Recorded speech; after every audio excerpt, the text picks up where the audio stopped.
Hi, it's Sandy Wiley. Today I'm going to talk about 50 ways to leave your lover. Just hop on the bus, Gus. Make a new plan, Stan. You know the song. They say that breaking up is hard to do. There's so many songs about breaking up, like a gazillion out there. So today's video I devote to breaking up. We've all gone through breakups. Either we were on the receiving end of it or the one that did the breaking up. But breakups are painful. Whether you're the one who initiates it or you're the one on the receiving end of it. And they just don't have to be romantic or lovers to be painful. Friendships that end are very painful. Breaking up with just about anyone. When relationships end, platonic, romantic, or whatnot, it's painful. So I want to talk about the many ways to break up with someone. The not so nice ways, like ghosting, just all of a sudden disappear, like vanish like a ghost, vanish in thin air, delete them. I've done it this way. I mean, it's really the coward's way of breaking up, and I'm guilty of the coward's way of breaking up. When you ghost someone, you leave so many unanswered questions, like why, what happened, why is all of a sudden this person not returning my calls, returning my texts? What happened? The person didn't say anything. Like, we didn't even get in a fight. Sometimes you're just left with all the questions and none of the answers. This is what happens when you ghost someone. It can be a sign of passive aggressiveness that, the person didn't even know, like didn't even have a chance to correct the bad behavior if it was something that they did.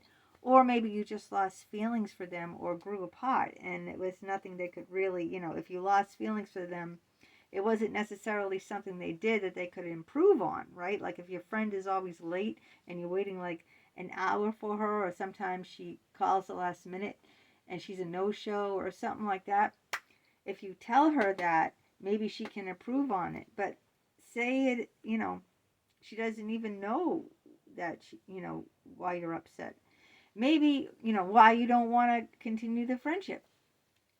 So ghosting, leaves someone feeling, like holding the bag. Really, it is. I mean, I'm trying to think if I've ever been ghosted before. I know I've ghosted people. Okay, that's the way my MO. Why do people ghost people?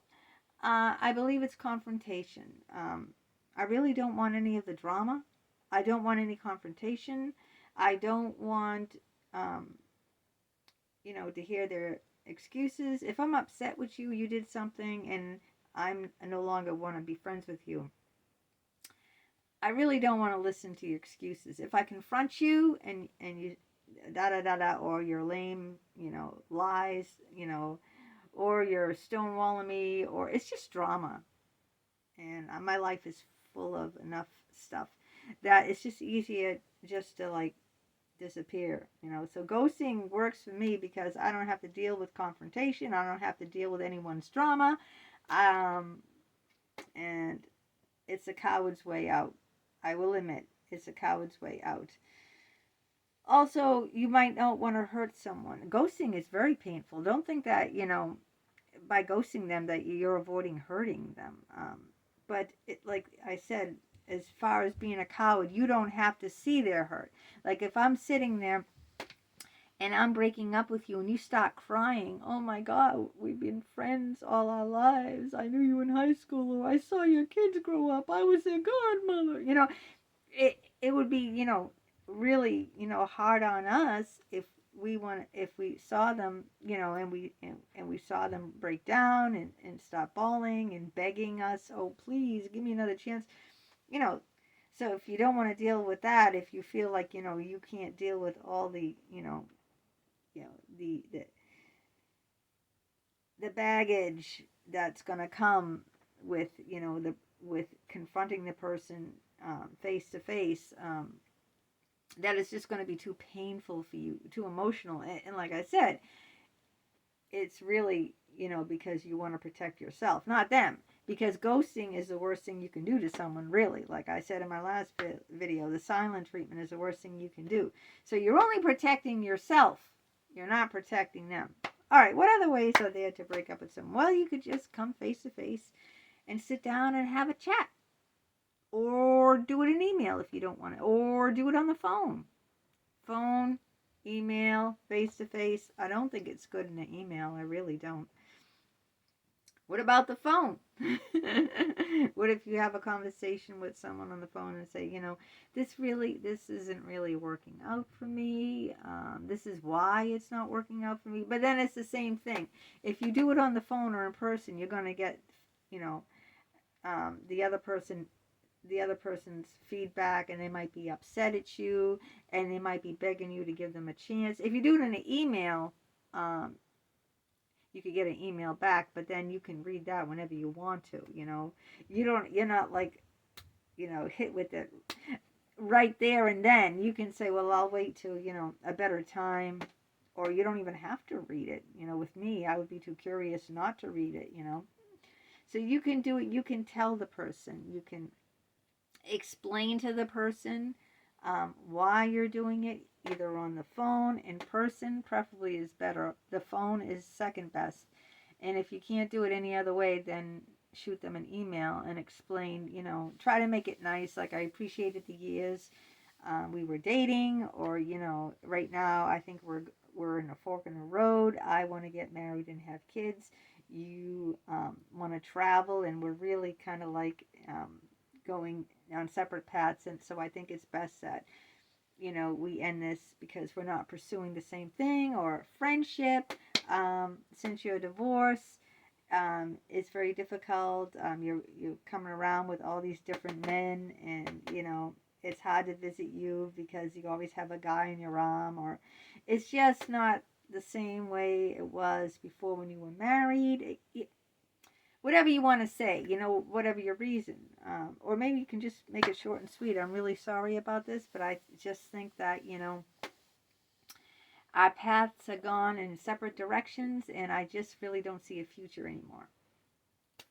You don't have to give details, but then you'll probably get a phone call, like, what's going on? I got your email. What do you mean? What do you mean by this? Then you have to deal with the repercussions of that. Whereas ghosting, you just delete everything, delete their phone, delete their email, their text, whatever, and you don't have to deal with anything. But like I said, that's really the coward's way, and it's really only helpful to you. It's not helpful to them not to have the answers. Now, you can always try to discuss it before, like, not make the breakup. Try to make it like a mutual decision. How do you do that? Well, you can bring up ways where to the person, how this relationship really isn't working, is it? Can you see that? Like, you can try to make it more mutual, instead of like you being the bad guy breaking up. You can try to bring them into the conversation and get them to even agree with some of the things you say. Like, do you see, like, I want to do like afternoon activities with you, but I'm too tired in the evening because I have kids. I got to put my kids to bed.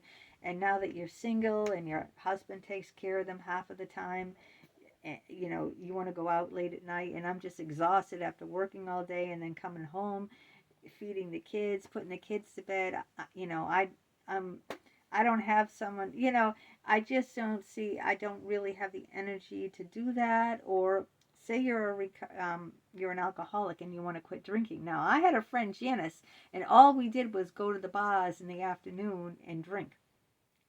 We'd have lunch and we get cocktails at the bar. And that was like the whole friendship for years and years. Now, say I was I wanted, because at AA, when you go to AA, you can't associate with anyone who drinks. They tell you that. That's why I hate AA. They'll tell you you have to cut out everyone in your life who drinks because you can't be around those people because those people will bring you down.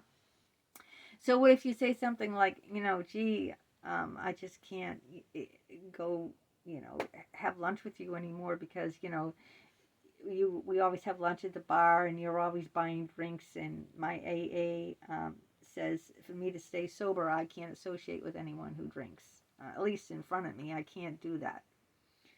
So you can say something like that. Maybe they'll say something like, oh, well, we don't have to go drinking. We can do something else. We'll go shopping, instead. And I have gone shopping with her maybe once. And then it really doesn't work out shopping because you just like her shadow, and wherever she goes, when she's looking for clothes for herself, and you never really look for anything for yourself because you're not the same size, right? It's not like you take the same size so you can look at the same clothes. She's a different size and she has different taste in clothes, and she goes to different place, and you just like her shadow follow her around, and then it's just like, I don't like shopping with girlfriends. I don't. Why? Because it's very hard to shop with girlfriends. Either, well, unless you say, well, I'm going to look at this, and and you go, okay, I'll be over here looking at this, something like that.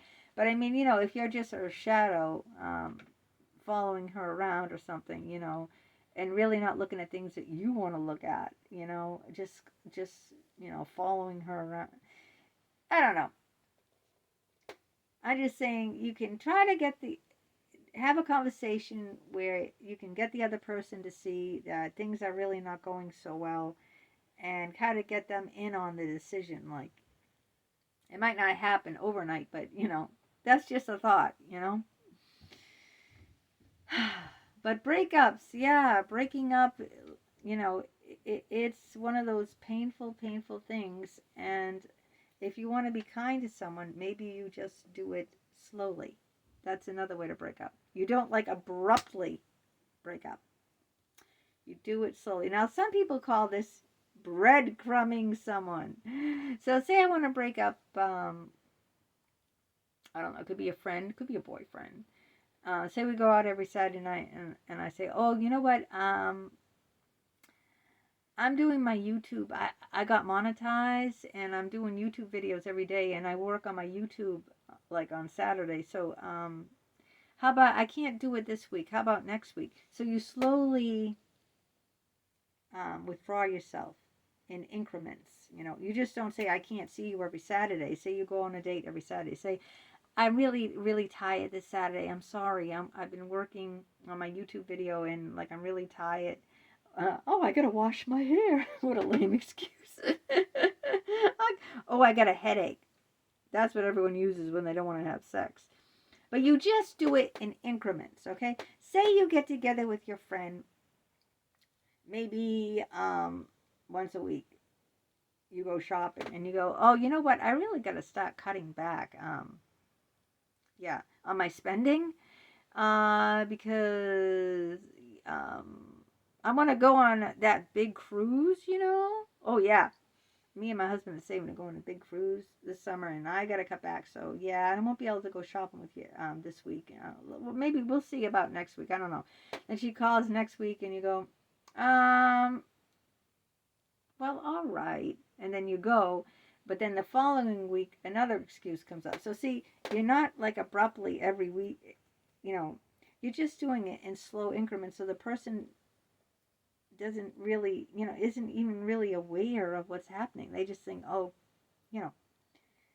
she's busy, or she's trying to save money, or she's, whatever. They're not thinking, they're not realizing that you're even really letting them go, because you're still seeing them. You're still communicating with the person. You still see them, but gradually less and less and less. Okay, maybe instead of once a week, you see them every other week. Maybe instead of every other week, you see them once a month. But it happens slowly. You don't return the phone call right away. They call you up. Maybe you take 2 or 3 days to return their phone call. See, you're still there, but not the way you were before. I've had that happen to me. So you're still friends. You still see her. You still talk on the phone. You still text, but not in the way you were before. It's gradually diminishing, slowly. And you get used to it. And you even might bring it up to her and you say, hey, I don't see you as much anymore. Oh, I'm so sorry. You know what? I'm just so busy. I got a job now. I'm trying to save money. I can't go out all the time. Whatever the excuse is. But, oh, no, it's nothing to do with you. No. Because you don't want to hurt their feelings. So they get used to seeing you less and less. And they think, oh, she said everything's all right. She said, she's just tired. She got a new job or the kids, or she's trying to save money. She can't go out all the time. Whatever it is. I still went out with her last month. We still talked on the phone a couple of weeks ago. See, so it's less and less and less until the gaps between seeing her are like months and months, sometimes years. And at that point, you go, what happened? What happened to her? You see? Because it happened in increments so very, very gradually. Then it really wasn't like a breakup. It was just kind of like she went her, own way. And So that's more of a humane way to do it, but it also helps the person who you're breaking up with if you do it that way, because then it is something gradual. Like, think about it, right? If someone you really, really love dies abruptly, that's going to be a shock to you, right? You didn't know, but say that you did know this person was dying, and over the years they were sick, right? And you knew eventually, that they weren't going to hang on that much longer because they've been sick for years. It's a lot different than, like automatically getting a phone call. Oh, your best friend died. Huh? She just had a heart attack. And you had no idea. She looked great. She was fit. It doesn't really matter. That's not an indication because you're thin or whatever. You can still get or you're young. You can get a heart attack being very skinny, being very much younger than you would think. But you see, so the person gets used to it, and I think when we get our brains to adapt to something over time, it gets easier. So anyway, that's just a few ways. I gave you, helpful ways to do it slowly and over time and still keep them, still being friendly with them, but less and less and less. Or doing it the coward's way, just totally ghosting them. Or confronting them face to face or on the phone and ending it that way. Or having an honest talk and communicate why you're unhappy or what's going on and have them be part of it, like so they feel they're part of a two-way conversation about the ending of the friendship. Like you're not, arbitrarily doing it like on your own, just like that. Yeah, I mean unilaterally. That's what the word I was thinking about. I said the wrong word. I always do. God, very bad vocabulary. You're not doing it unilaterally, meaning that you're not making the total decision to end the friendship yourself. You're taking that person into consideration and making it a mutual decision, like in therapy. You're not, the therapist isn't supposed to unilaterally say you can't do therapy anymore. It's supposed to be a mutual agreement that you come to, both people come to, the realization that this really is not going anywhere. Like with a boyfriend and girlfriend, you really want to travel. I really want to settle down and have kids. Can't you see that we both don't agree on our futures? Our futures are on different paths. So you're talking about it. You're both having a conversation instead of one person just saying, it's done, it's over, bye. You're both kind of like coming to that decision, so it's more mutual than just one person taking over and just abruptly, calling it quits. So I hope if you have any more, ways to break up with someone, 50 ways to leave your lover.